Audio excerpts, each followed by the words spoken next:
जय यीशु। प्रभु यीशु के सामर्थ्यवान नाम पर आप सभी लोगों को बाइबल तीर्थ यात्रा के 113वां दिन की व्याख्या सुनने के लिए फादर बड़े प्यार से स्वागत करते हैं। हालेलुया। आज हम न्यायकर्ताओं के ग्रंथ के अध्याय 14 और 15 में हैं।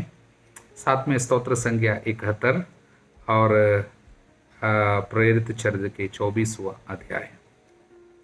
न्यायकर्ताओं के ग्रंथ के 14 और 15 में हम सामसून के जीवन से जुड़ी हुई कुछ बातें पढ़ रहे हैं, देख रहे हैं। और एक और अध्याय पढ़ने से 16वां अध्याय में उनके जीवन के आखिरी पल, अंतिम पल वो दिखाई देगा। उसको भी पढ़ने के बाद हम सामसन के जीवन पे वापस आएंगे और उनके द्वारा प्रभु जो संदेश हमको देना चाहते हैं उन्हें हम सुनेंगे। इसलिए आज हम न्यायकर्ताओं के ग्रंथ को यूं ही छोड़कर आगे बढ़ रहे हैं। स्तोत्र संज्ञा 71 पे हम पहुँचे हैं। ये स्तोत्र एक वृद्ध की प्रार्थना है और इसका पूरा संदेश यदि देखेगा तो हमको समझ में आएगा। बढ़ता उम्र और बढ़ता विश्वास। उम्र जैसे बढ़ता है, विश्वास भी बढ़ता है। उम्र में बढ़ोतरी, विश्वास और भरोसे में भी बढ़ोतरी, वो हम देख रहे हैं। इसलिए ये स्तोत्र एक सुंदर प्रार्थना, एक बुजुर्ग व्यक्ति की प्रार्थना है जो पवित्र भरोसा एवं दृढ़ विश्वास के साथ प्रार्थना करते हैं और अपने लंबे और असाधारण अनुभव से दृढ़ होकर प्रार्थना करते हैं। अपने शत्रुओं के बीच में संरक्षण की प्रार्थना करते हैं और अपने लिए आध्यात्मिक वरदान मांगते हैं। जीवन के इस बुढ़ापे में, इस उम्र के इस पड़ाव पे वो अपने लिए कुछ ऐसे विशेष आशीर्वाद भी मांग रहे हैं। और सबसे मुख्य बात, सबसे सुंदर बात मुझे जो लगा इस पे वो ये है कि इस स्तोत्र पे हमें इनके मुंह से, इस स्तोत्र ग्रंथकार के मुंह से, यहाँ पर जो बुजुर्ग व्यक्ति है जो प्रार्थना करते हैं उसके मुंह से बहुत ही सुंदर कुछ घोषणा, प्रोक्लामेशन वो हमें सुनने को मिलता है। वो कुछ घोषणा कर रहे हैं, वो सुंदर घोषणा है। 7 घोषणा मैंने इस पे देखा, मुझे बहुत अच्छा लगा। वो कौन कौन सी है घोषणा? पहली घोषणा यह है, वचन 5, प्रभु ईश्वर, युवावस्था से तू ही मेरी आशा और भरोसा है। तू ही मेरी आशा, तू मेरा भरोसा। तू ही मेरी आशा और तू ही भरोसा। सो बहुत सुंदर चीज है। You are my hope and you are my trust. Hallelujah. और दूसरी घोषणा क्या है? वो ये है, वचन 6, मैं जन्म से तुझ भर ही निर्भर रहा, तूने मुझे गर्भ से निकाला। मैं तुझ भर निर्भर रहा बचपन से, छोटे से। I was leaning on to you. तूने मुझे गर्भ से निकाला, माँ के गर्भ से तूने मुझे निकाला। इसका मतलब तूने मुझे निकाला, मतलब मेरे जीवन के इस दुनिया में मेरे अस्तित्व के पहले पल से मैं तेरे हाथ में हूँ। क्योंकि गर्भ से निकाला मतलब हाथ उसका है, उसके हाथ ने मुझे धरती पर रखा। इसलिए प्रभु के हाथ मुझे इस धरती पर लाया है, मुझे फिर चिंता की क्या जरूरत है। यही है, तू ही मेरी आशा है, तू ही मेरी भरोसा है। जन्म से मैं तुझ पर निर्भर रहा। I was leaning on to you from my birth. Leaning, क्योंकि मैं किसी अन्य व्यक्ति पे, किसी दीवार पे ऐसा निर्भर नहीं रहा। यानी मैं झुका, अपना जीवन मैं किसी और की, किसी व्यक्ति पर निर्भर नहीं रखा, मैं प्रभु पर निर्भर रहा। I was leaning on to the Lord. वो एक सुंदर घोषणा है। वही दूसरी घोषणा ये है। तीसरी घोषणा ये है कि तू मेरा सुरक्षित आश्रय है। वचन 7, तू ही मेरा सुरक्षित आश्रय है। You are my strong refuge. You are my strong refuge. इसलिए देखिए, पहली बात, तू ही मेरी आशा और भरोसा। दूसरी बात, मैं तुझ पर ही निर्भर रहता हूँ जन्म से। तूने मुझे गर्भ से निकाला, तूने मुझे गर्भ से निकाला, इसलिए मैं तुझ पे निर्भर रहता हूँ। और तीसरी बात, तू मेरा सुरक्षित आश्रय है। तू मेरा सुरक्षित आश्रय है, मुझे कोई अब डर नहीं है। हालेलुया। अब चौथी घोषणा इस स्तोत्र ग्रंथकार के मुंह से हम सुनते हैं। वो 14वां वचन में है। 14वां वचन में, मेरी आशा कभी नहीं टूटेगी, मैं निरंतर तेरा स्तुतिगान करता रहता हूँ। मेरी आशा कभी नहीं टूटेगी और मैं निरंतर तेरा स्तुति करता रहता हूँ, निरंतर स्तुति करूँगा। आशा कभी नहीं टूटेगी। आशा आपको आनंदित बनाए रखे, ये वचन में हमने सुना। इसलिए आशा के कारण मैं आनंदित रहूँगा, आनंद के मारे में स्तुति करता रहूँगा। इसलिए मेरी आशा कभी नहीं टूटेगी, मतलब मैं कभी निराश नहीं होऊंगा। कितना सुंदर बात। जीवन की इतनी उथल पुथल से होकर गुजरे, उबड़ खाबड़पन का अनुभव किया और ये बोल रहा मैं कभी निराश नहीं होऊंगा। आत्मिक कभी कोशिश करेगा हमको निराश करने को, मैं निराश नहीं होऊंगा। बीमारी आ सकती है लेकिन मैं निराश नहीं होऊंगा। लोग विरोध कर सकता है, मैं निराश नहीं हो जाऊंगा।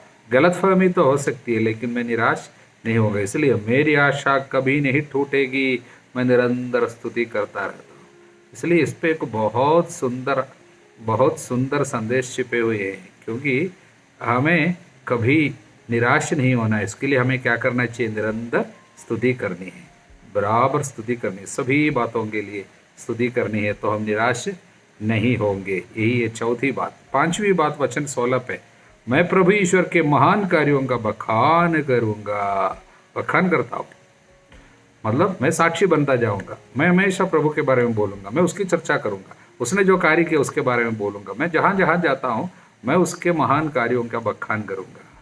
इसका मतलब इस तरह साक्षी बनने से जहां जहां जाएंगे हमारे द्वारा प्रभु की महिमा, महान कार्य होंगे। मैं जहां जाता हूं मेरे द्वारा प्रभु का महान कार्य होगा। जो भी प्रभु के कार्यों की घोषणा करने को तैयार, उसके जीवन के द्वारा घोषणा होगी। जहां जहां जाते वहां पर चमत्कार होंगे। इसलिए इन वचनों को दावा करना पड़ता है। हालेलुया। और ये पांचवी बात है। अब छठवीं बात जो है वो वचन 20 पे, तूने मुझे बहुत से घोर संकटों में डाला था, किंतु तू मुझे फिर नवजीवन प्रदान करेगा, पृथ्वी की गहराइयों से मुझे फिर ऊपर उठाएगा। संकट तो मेरे जीवन में आया, प्रभु ने अनुमति दिया, तभी तो संकट आता है, लेकिन मेरा सारा संकट आनंद में बदलेगा। प्रभु मुझे नवजीवन प्रदान करेगा।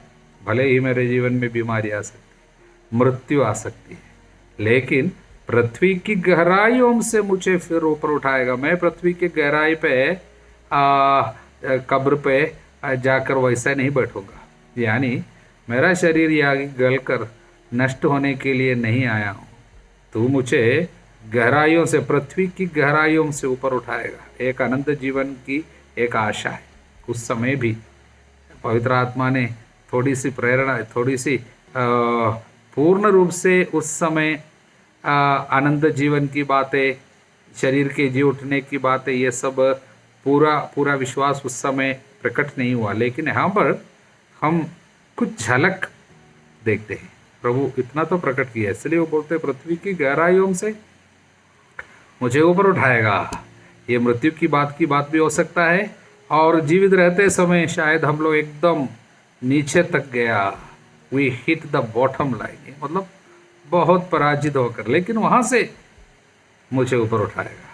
और जीवन के मृत्यु के बाद भी वो मुझे ऊपर उठाएगा, मतलब मुझे अनंत जीवन देगा।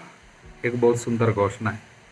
अंतिम घोषणा वचन 21 में, तू मेरा सम्मान बढ़ाकर मुझे फिर सांत्वना प्रदान करेगा। मेरी आत्मा को सांत्वना कब मिलता है? हमको पाप क्षमा मिलता है, तब सांत्वना होता है। इसलिए मतलब ये मेरी आत्मा को परिपूर्ण मुक्ति देगा, प्रभु शांति देगा। इसलिए हम लोग कहते हैं ये सांत्वना को शांति बोलता है, रेस्ट इन पीस। प्रभु की सांत्वना का अनुभव, प्रभु के विश्राम का अनुभव, प्रभु की उपस्थिति का एहसास, ये सब हमको प्रभु देगा। सम्मान बढ़ाएगा, ग्लोरीफाई में मुझको ग्लोरीफाई करेगा, मुझे महिमान्वित करेगा, और मुझे सांत्वना वो प्रदान करेगा। इस तरह 7 सुंदर संदेशों को हम स्तोत्र 61 में 71 में हम लोग देखे हैं। इसलिए प्रियजनों, विश्वास की बढ़ोतरी जो है, उम्र जैसे बढ़ते विश्वास भी बढ़ना चाहिए। इसलिए जैसा कि मैंने कहा, मैंने एक फादर के मुंह से सुना, मरूंगा, जैसे जैसे मैं मरूंगा यीशु की तरह बन के ही मरूंगा।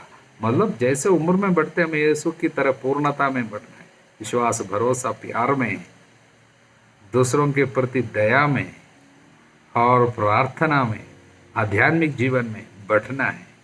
हालेलुया। प्रेरित चरित्र की 24वां अध्याय समझने हेतु हम इसको 3 भाग में बांट सकते हैं। पहला भाग 1 से 10 तक यहूदियों ने राज्यपाल फेलिक्स के सामने पौलुस पर दोष लगा रहे हैं। दूसरा भाग 10 से 21 तक पौलुस अपनी सफाई देता है। तीसरा भाग वचन 22 से 27 तक राज्यपाल, उसका नाम फेलिक्स, वो अपना फैसला सुनाते हैं। पहला भाग में हम जाएंगे। 5 दिन बाद प्रधान याजक अननियास कुछ नेताओं तरतुल्लुस नामक वकील के साथ कैसरिया पहुंचा। कैसरिया में राज्यपाल का घर था, राज्यपाल का ऑफिस, राज्यपाल का महल। तो वहाँ पर आकर राज्यपाल से मिलते हैं और पौलुस पर दोष लगाते हैं। कौन कौन आए? प्रधान याजक अननियास है, कुछ नेता लोग, एल्डर्स, और तरतुल्लुस नामक वकील। ये बहुत अच्छा बोलने वाला एक आदमी है, इसलिए उनको लेके आए हैं। तरतुल्लुस उसका नाम। उसने पौलुस पे कौन कौन सा दोष लगाया? दोष लगाने के पहले उसने क्या कहा? महामहिम फेलिक्स महोदय, हम हार्दिक कृतज्ञता के साथ स्वीकार करते हैं कि हम आपके कारण अपार शांति में जीवन बिताते हैं। आपकी दूरदर्शिता से हमारे प्रांत में हर तरह की हर जगह उन्नति हो रही है। बहुत बड़ी झूठ सबसे पहले, क्योंकि चापलूसी कर रहा है, क्योंकि वास्तविकता यही थी। इतिहास हमें बताते हैं कि राज्यपाल फेलिक्स बहुत ही स्वार्थी, खतरनाक, दुष्ट आदमी था। उनके समय में लोग इतने सताए गए थे, इसलिए लोगों के बीच में कई बार हिंसक विद्रोह जाग उठा इनके खिलाफ, और उन सभी विद्रोहों को बर्बरतापूर्ण तरीके से इन्होंने दबा दिया। अनेक हजारों यहूदियों को और उनके परिवार को सब बर्बाद किया। यहूदियों को मार डाले, उनके परिवार को जला दिए गए। ये सब फेलिक्स के समय में हुआ। ऐसे एक व्यक्ति से यहूदियों का एक नेता बोल रहे हैं कि आपको हम हार्दिक कृतज्ञता देना चाहते हैं और स्वीकार करते हैं अपार शांति में हम जीवन बिताते हैं, आपके कारण सार जगह में उन्नति हो रही है। प्रियजनों, इस पाप को चापलूसी का पाप कहता है। अनेक लोग इसे एक पाप है सोचता नहीं, लेकिन बाइबल इसके विषय में बहुत गंभीरता से बोले, चापलूसी एक पाप है। उदाहरण के लिए हम पढ़ते हैं रोमियों के नाम पत्र अध्याय 16 वचन 18, इस प्रकार का व्यवहार उस शिक्षा से मेल नहीं खाता जो आपको मिली है। ऐसे लोगों से आप दूर रहे। कौन से लोग? हमारे प्रभु ईसा की सेवा नहीं, बल्कि अपने ही पेट की पूजा करते, मतलब स्वयं अपने पेट की पूजा करते। वे चिकनी छुपड़ी खुशामत भरी बातों से भोले लोगों को भुलावे में डालते हैं। इसलिए खुशामत भरी बातें करने वाले लोगों से दूर रहना, खुशामत करना बहुत बड़ा पाप है। यूदस के पत्र में हम पढ़ते हैं, एक ही अध्याय यूदस के पत्र में, इसलिए वो हमें बताते हैं सभी मनुष्यों का न्याय करने के लिए यीशु आएगा, वचन 15। और वो विधर्मियों ने जितने कुकर्म किए और धर्मद्रोही पापी प्रभु के विरुद्ध जितने दुर्वचन बोले, प्रभु उन सब बातों के लिए उन्हें दोषी ठहराएगा। और दुर्वचन बोलने वाला कौन कौन है? ये वे लोग हैं जो भुनभुनाते, एक भुनभुनाने वाला, भाग्य खोजते रहते, दुर्वासनाओं के अनुसार आचरण करते, डींग मारते और लाभ के लिए खुशामत करते हैं। लाभ के लिए, कोई फायदा के लिए खुशामत करने वाले लोगों को दंड देने प्रभु आएगा। प्रवक्ता ग्रंथ में नहीं, सूक्ति ग्रंथ में 4 बार लिखा गया है ये खुशामत भरी बात और वासना ये जुड़ी हुई है। खुशामत यानी इस तरह का चापलूसी करना और वासना का पाप, ये इन दोनों में कुछ कनेक्शन भी है, जुड़े रहते, तो एक पाप है। इसलिए सबसे पहले ये चापलूसी करता है, उसके बाद फिर दोष लगाता है, 4 दोष लगाया जाता है। हमारा अनुभव है कि ये व्यक्ति उपद्रवी है।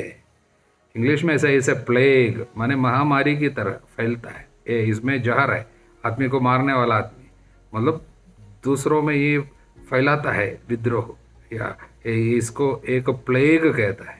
यहाँ पर केवल एक व्यक्ति उपद्रवी है। दूसरी बात, दुनिया भर के सब यहूदियों में फूट डालता है। तो दुनिया भर में ये घूमता है, मतलब काफ़ी कार्य किया है, यह जाने अनजाने एक तारीफ दे रहा है कि दुनिया भर पे यहूदियों से ये मिले हैं, फूट डालते हैं बोलते हैं। और तीसरी बात, नाजरी संप्रदाय का एक नेता है। ईसाइयों को इन लोग तुच्छ समझने हेतु तुच्छ समझते थे, इसलिए उनकी हंसी उठाने के लिए, उनकी निंदा करने के लिए नाजरी संप्रदाय बोलते थे, कल्ट ऑफ नाजरीन्स। नाजरी क्यों कहते थे? क्योंकि निंदा करने के लिए। नाजरत उस समय में उतना अच्छा एक जगह नहीं माना जाता था, उनकी कोई गरिमा नहीं थी नाजरत का, इसलिए ईसा नाजरी बार बार बोलते थे, क्योंकि थोड़ा तुच्छ समझने हेतु उन लोग यूज़ करते थे। लेकिन अब हमारे लिए ईसा नाजरी कौन है? नाजरत जब हम बोलते हैं, उस जगह को प्रभु महिमा दिया लोगों के सामने, लेकिन बिल्कुल महिमा का जगह नहीं था वो। ये मंदिर अपवित्र करने की चेष्टा भी कर रहा था, इसलिए इस तरह का 4 दोष लगाया, जबकि इसमें कोई सच्चाई नहीं थी। इसलिए पहली बात, पहला भाग में ये 4 दोष लगा रहे, उसके पहले चापलूसी किया। हालेलुया। तब दूसरे भाग में पौलुस स्वयं अपनी सफाई देता है। मैं ये जानकर आत्मविश्वास के साथ अपनी सफाई दे रहा हूँ कि आप बहुत वर्षों से इस राष्ट्र के न्यायाधीश हैं। आत्मविश्वास, लेकिन इंग्लिश में ऐसा है, आई चीयरफुली मेक माई डिफेंस। चीयरफुली, तो उसमें थोड़ा सा फर्क है। मैं बड़े खुशी के साथ, इतना दोष लगाने पर भी ऐसा आत्मिक आनंद नष्ट नहीं हुआ, शांति भंग नहीं हुआ। ये बहुत बड़ी एक संदेश है, बहुत बड़ी बात है, क्योंकि इतना दोष लगाने पर भी आनंद नष्ट नहीं होता। हमारे बारे में जरा सोचिए, अपने बारे में सोचिए, किसी ने थोड़ा सा एक दोष लगाया हुआ, अभी इतने सारे लोग खड़े होके राज्यपाल के सामने दोष लगाने पर भी ये बोलता है cheerfully I defend my self, I give my defence. गुस्सा नहीं है, चिल्लाता नहीं है, और आनंद नष्ट नहीं हुआ, मूड ऑफ नहीं हुआ, डरा नहीं। इसलिए दूसरे लोग कुछ भी बोले, जब प्रभु हमारे साथ है, हमारा आनंद और हमारी शांति नष्ट नहीं होनी चाहिए, क्योंकि प्रभु हमारा आनंद है, वो हमारी शांति है। दूसरी बात, the accused have no proof against me. आपको उनका मतलब ये आपको उनका कोई प्रमाण नहीं दे सकते। मैंने ऐसा किया, ऐसा कि इन लोग सब बोले, लेकिन इन लोग कोई प्रमाण नहीं देते, केवल दोष लगाया, लेकिन इसका कोई सबूत नहीं इनके पास है। तीसरी बात,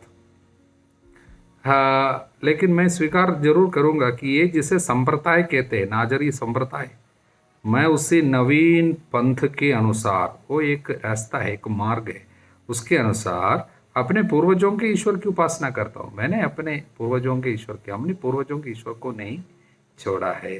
यानी हम अपने यहूदी धर्म के ईश्वर को, उसकी उपासना करता हूँ मैं, और जो कुछ संहिता तथा नबियों में लिखा है मैं उस पर विश्वास करता हूँ।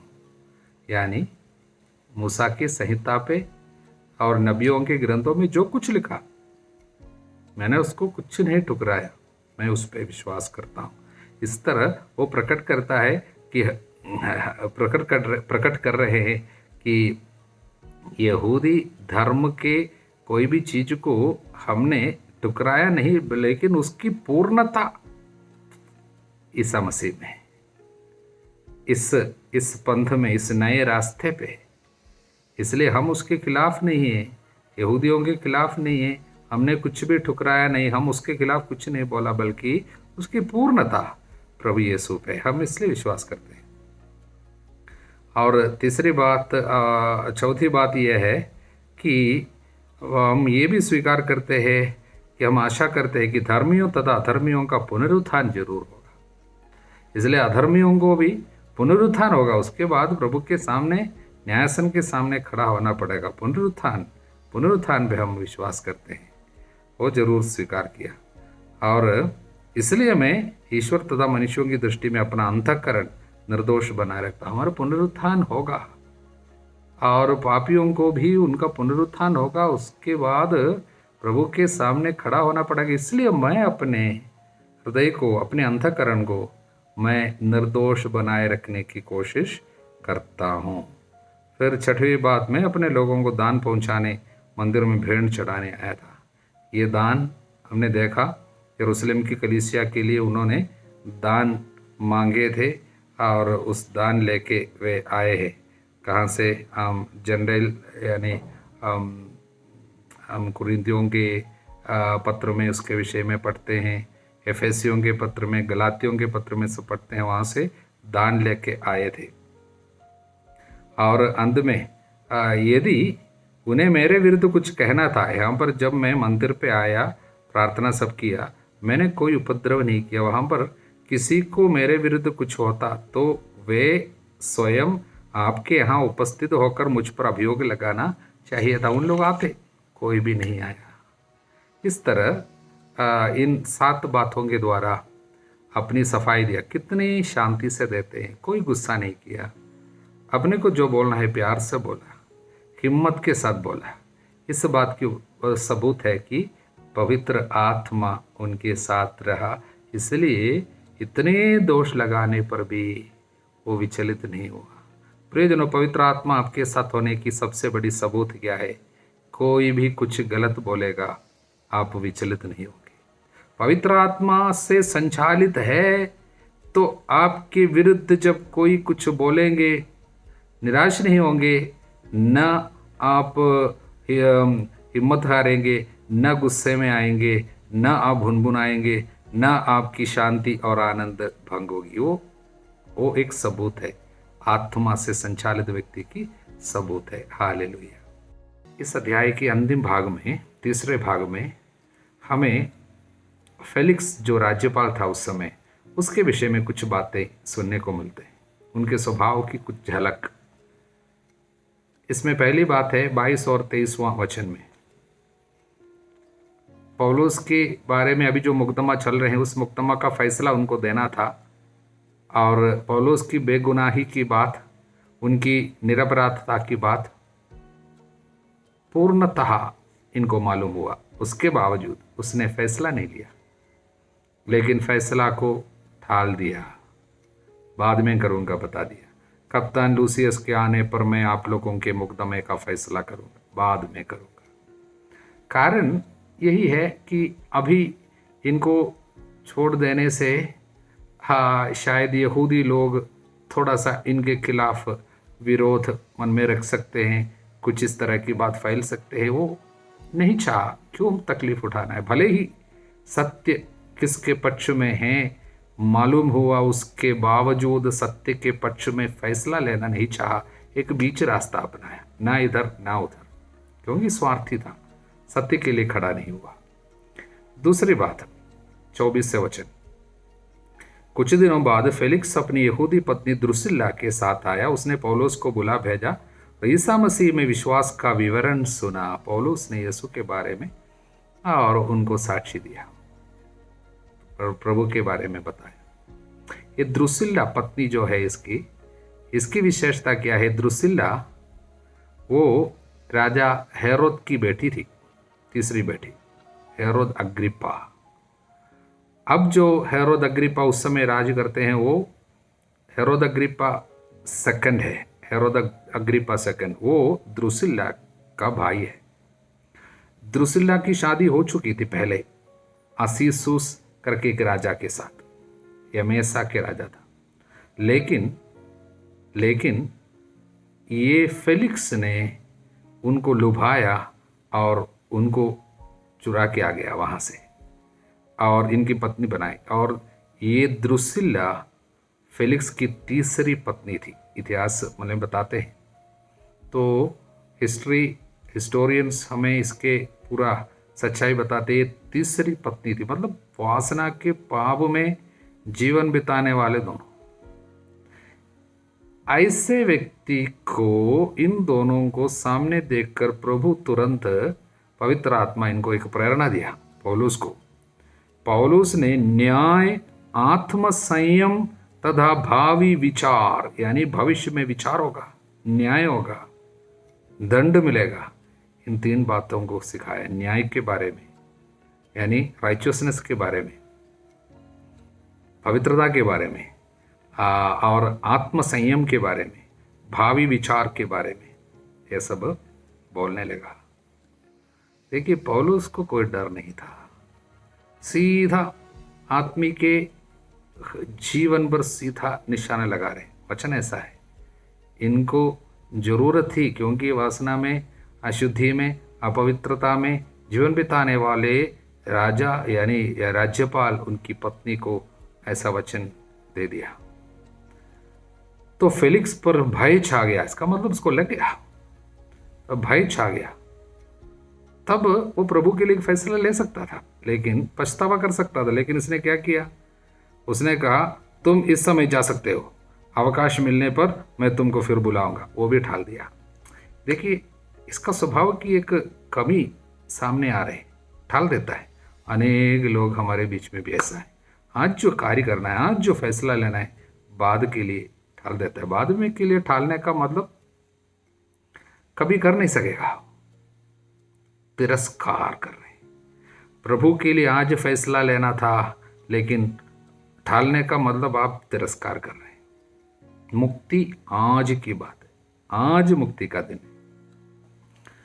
हमारे जीवन में भी शायद ये ठालने का कार्य, प्रोक्रास्टिनेशन, बाद में करूंगा, आलसीपन से जुड़ी हुई बात है, कभी उन्नति नहीं करेगा। एक व्यक्ति जिसके अंदर पाप है, कुछ बुरी आदत है, वो छोड़ना नहीं चाहता है, इसलिए वो ठालते हैं।